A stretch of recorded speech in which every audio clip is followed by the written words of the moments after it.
CNN, which is I suppose it's a news network of some sort. It's a fun place run by Democrats like Don Lemon and Chris Cuomo and Jake Tapper and Wolf Blitzer and Jim Acosta. Are any of these people not obviously Democrats? Are any of these people obviously not progressives? I mean, they all are, but they pretend to be an unbiased news network. Now, you might say, Dave, but you tell people about the news. You read stories and share your opinion. And yes, I do. And I think you fairly well know my opinion and who I voted for and why I voted and what my biases are and perhaps what my blind spots might be. This is a wonderful thing that we're doing here that I think is, ballpark honest. Let's put it that way, right? Like, you know what I think. I really think you know as much about what I think about the world pretty much as I do. I really believe that. Because I'm just telling you what I think here, right? And then you can match that up with your own reality and figure out what's what. Well, CNN pretends that it's a news network, an unbiased news network, but it's not. It's a propaganda wing of the Democrat Party.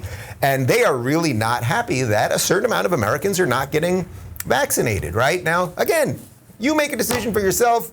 Masks, you know my feelings about all of this stuff, okay? And we know, again, that 97 to 99.5 roughly a percentage of people who got COVID survived COVID. The people who did not survive had comorbidities, diabetes, cancer, heart disease, a series of other things.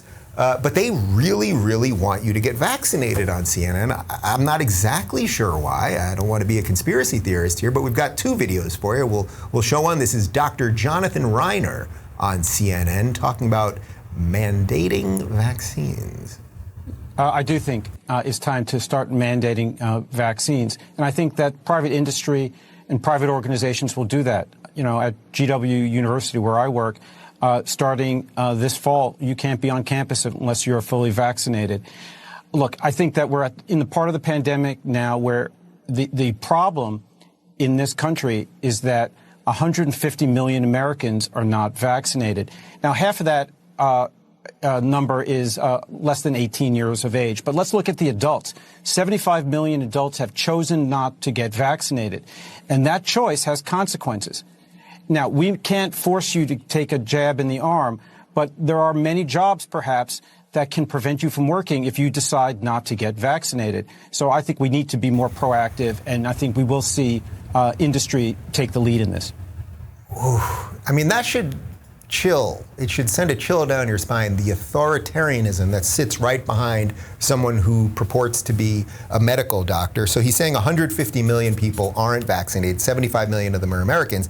And then basically he's talking about, well, what the repercussions are if you don't get vaccinated. But notice he didn't mention the medical repercussions, because he knows if he was to say what the medical repercussions are if you don't get vaccinated, and by the way, I'm not giving you medical advice. I'm telling you to do what you think you should do and talk to your doctor about it, and that's what you should do, right? Who am I to tell you what to do, and who's this TV doctor to tell you what to do? But notice when he says, well, 75 million Americans haven't gotten it, meaning million adults. Now the kids, it's interesting because he's saying 75 million kids haven't gotten it. He kind of threw that number away. He's coming for the kids. Like, they're obviously coming to have vaccine mandates for the kids, for sure.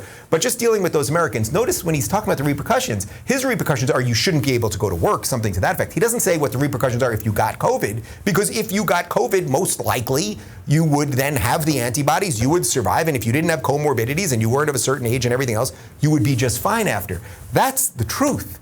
That's the truth. But he really, really wants, where he goes to work at GW, they're going to mandate it, and that we should really encourage other private businesses, because maybe it's unconstitutional because of right to privacy and all that. Maybe it's unconstitutional for the government to do it. So maybe we should have private enterprise do it. This, by the way, is very similar to when, people want Twitter and YouTube and everybody else, the big tech guys, to crack down on your speech. The government can't quite do it, right? And you may remember that moment with AOC at one of the hearings when she was basically saying that to Zuckerberg, hey, we can't do it, so why don't you do it? Which is the worst sort of government coercion there is. So these are not good people. Then we've got video, more from CNN, the Democratic operatives at CNN. This is former Planned Parenthood president and current CNN medical contributor Leana Wen for more on vaccines.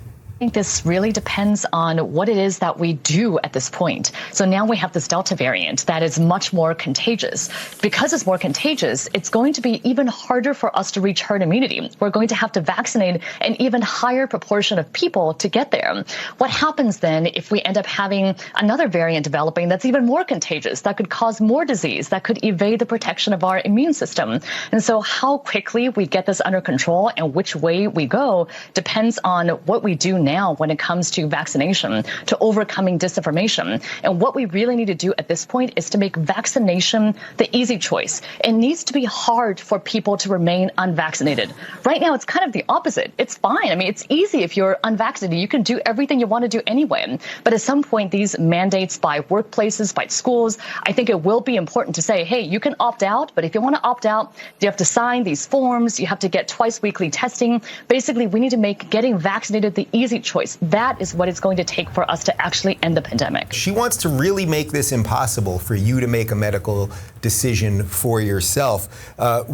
She then, of course, brings up the Delta variant, and guess what? There's going to be an Omega variant, and there's going to be another variant after that, and another one after that, and everything else. And then you're going to have to sign papers, right? We're going to have to show me your papers. You have to sign papers. We're going to have to perhaps put you in camps. Maybe we should give you special showers with certain chemicals in those showers. I mean, this all sounds nuts, but we are in a dystopian future, and we are in it right now. And it is a confluence of our corporate media, our completely psychotic, out of control Democrat Party, which is led by a man with OPS, old person syndrome, and then these doctors that get on all of these shows who clearly got nothing right. If any of these doctors got anything right in the last year and a half, then wouldn't everything be just fine right now?